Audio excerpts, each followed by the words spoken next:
Episode की starting में हम देखते हैं अमेलिया नहा रही होती है। वो कहती है मुझे विश्वास नहीं हो रहा, रे आइस प्लेट सोर्सरर है, उन 7 महान सोर्सरर्स में से एक। वो बिल्कुल भी मेरी तरह नहीं है। वो अपने क्रूल पास्ट को बुला रहा है। अब उसे सुनाई देता है हमने जैसा आपसे एक्सपेक्ट किया था। हाउस रोज की बड़ी बेटी अमेलिया से 3 बड़ी फैमिलीज की लीडर, सारी फैमिली की मेंबर ही नहीं बल्कि इनसे एक अच्छे फ्यूचर की संभावना भी की जा सकती है। आप कितनी अच्छी हैं। अब अमेलिया अपने कान बंद कर पानी में मुंह डालकर सोचती है। वो जो चाहते हैं वो ही सोचते हैं, पर मैं तो कुछ भी नहीं हूँ। सच्चाई यही है कि मैं अंदर से बिल्कुल खाली हूँ। मैं किसी भी काम की नहीं। जिस तरह एक चिड़िया पिंजरे में बंद होती है। लेकिन वो रे, क्या उसे मुझसे ज्यादा नहीं शर्माना चाहिए था? अमेलिया उस बात को सोचकर कह रही होती है, और इसका ये मतलब है कि मैं अट्रैक्टिव नहीं हूँ। अब मिस कैरोल भी एकेडमी में आ जाती हैं। वो सभी को मैजिक सिवालियर के बारे में बता रही होती हैं। वो बताती हैं कि मैजिक सिवालियर एक स्वॉर्ड फाइट टूर्नामेंट है। ये 3 सोर्सरी एकेडमी के बीच होता है। फर्स्ट ईयर के स्टूडेंट्स को 9 सिक्कियों की लिस्ट में डाल दिया जाएगा। सेकंड और हायर स्टूडेंट मेन टूर्नामेंट में भाग लेंगे। वो उन्हें चार्ट दिखाती हैं। 16 कंटेस्टेंट्स सेलेक्ट हुए होते हैं तीनों अकेडमी से। लास्ट ईयर की विनर हमारी रिबेका ब्रैडली रही थी। हमारी अकेडमी से 5 नहीं बल्कि 6 लोग इसमें भाग ले रहे हैं। सभी कहते हैं कि हम स्ट्रॉन्ग है, लेकिन डायम अकेडमी युद्ध लड़ने में काफी निपुण है और मैलक्रॉस सोर्सरी रिसर्च में काफी स्पेशलिस्ट हैं। पर कोई नहीं,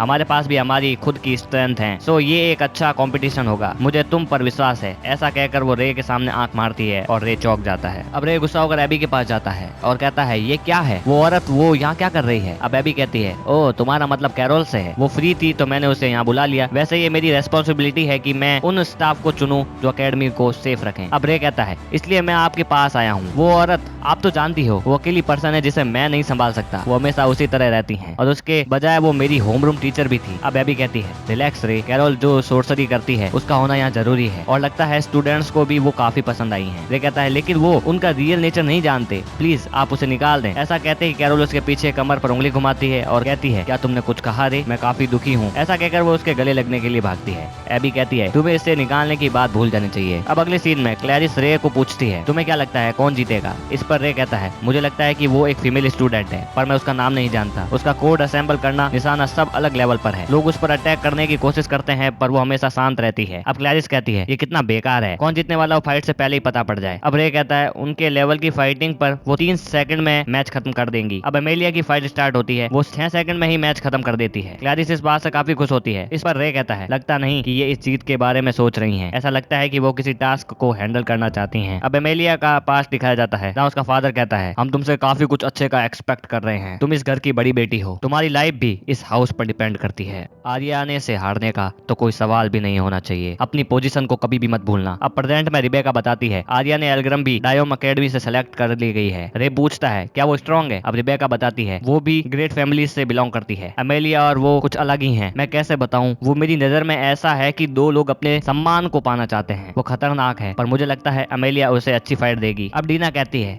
और कुछ भी हो रिबेका ही फर्स्ट प्लेस पर रहेगी पिछले साल की तरह। अब अमेलिया भी एलियम के सामने जीत जाती है। एलियम भी अब पहले की तरह गुस्सा नहीं करता। रोज कहती है मुझे सबकी एक्सपेक्टेशन पर खरा उतरना है। अब रात को रे लेरिया की दी हुई बुक पढ़ता है। अब अगले दिन वो अमेलिया से मिलता है और कहता है मुझे पता है तुम स्ट्रॉन्ग बनना चाहती हो, हमारे पास 1 महीने से भी कम समय है पर मैं तुम्हें ट्रेन कर सकता हूँ। अब अमेलिया कहती है सही में? पर तुम तो। इस पर रे कहता है मैं सिर्फ तुम्हें इंस्ट्रक्ट करूंगा, तब तक मेरी एबिलिटी बाहर नहीं आएगी और वैसे भी मेरी मास्टर ने मुझे ये दे रखा है। अमेलिया पूछती है ये क्या है रे? रे बताता है एम्सवर्थ का नॉवेल, इसे मैंने बचपन में ही पढ़ लिया और इतना स्ट्रॉन्ग बना। अमेलिया खुश हो जाती है तुम्हें इतना ज्यादा स्ट्रॉन्ग बनाया जाए जितना तुम अभी हो। अब रोज बताती है कि मैं पहली बार आर्याने से नोबेल्स की पार्टी में मिली थी। अब आर्याने कहती है क्या तुम्हारा नाम अमेलिया है? क्या तुम मेरे साथ खेलना चाहोगी? हम सेम एज के थे इसीलिए हम दोस्त बन गए। हम साथ में पेड़ पर चढ़ते, पानी में तैरते। मैं उससे अपने दिल से प्यार करती थी। अब अमेलिया आर्याने को थैंक्स करती है। आर्याने कहती है मुझे माफ करना, मैं तुम्हें मुश्किल जगहों पर ले जाती थी। अब अमेलिया कहती है नहीं, अगर तुम नहीं होती तो मैं हमेशा अकेली ही रहती। तुम ही हो जिसने मुझे बाहर लाया और इस संसार को दिखाया। अब आर्या ने उसे गले लगाकर कहती है हम हमेशा दोस्त रहेंगे।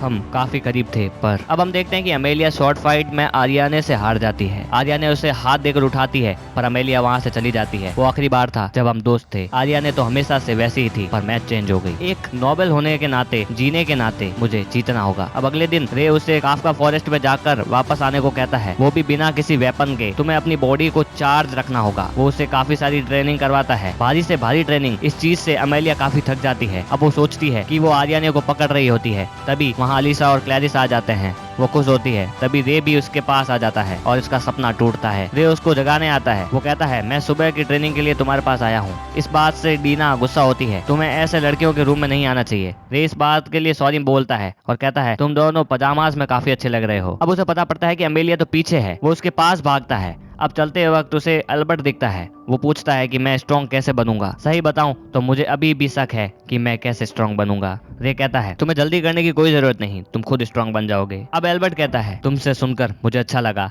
शायद अब मैं स्ट्रॉन्ग बन जाऊं। अब रे अपनी पावर से अमेलिया को ढूंढ लेता है। अमेलिया कहती है, मैं भागने की कोशिश नहीं कर रही थी। वो उसका हाथ पकड़कर उसे ट्रेनिंग करवाने के लिए ले जाता है। अब वो अपने जिम क्लब से कहता है कि वो अमेलिया के लिए चीयर करे। उसका लीडर रे को उसकी मांगी हुई चीज दे देता है। अमेलिया ट्रेनिंग कर रही होती है। तभी एक लड़की आती है जिसके बारे में किसी को नहीं पता होता। वो रे ही होता है जो डायोम अकेडमी में एंटर कर रहा होता है। और ये एपिसोड यही एंड हो जाता है। सो गाइस, अगर वीडियो पसंद आए तो वीडियो को लाइक कर देना, चैनल को सब्सक्राइब कर देना। मिलते हैं अगले वीडियो में, तब तक के लिए बाय।